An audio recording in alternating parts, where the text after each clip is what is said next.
John chapter 18, starting in verse 15. And Simon Peter followed Jesus, and so did another disciple. Now that disciple was known to the high priest, and went with Jesus into the courtyard of the high priest. But Peter stood at the door outside.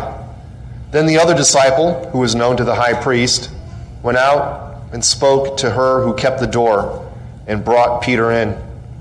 Then the servant girl who kept the door said to Peter, "You are not also one of this man's disciples, are you?" He said, "I am not."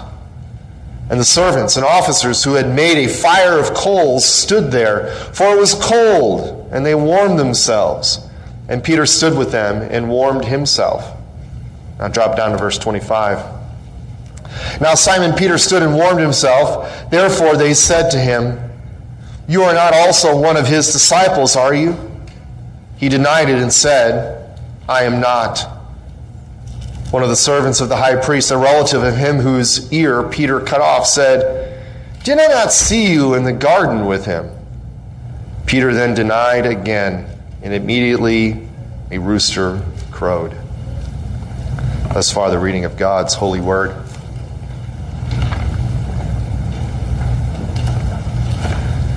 So this text chronicles for us the denial of Peter's denial of the Lord, and it got me thinking of famous denials. As I thought of famous betrayals, I thought of famous denials.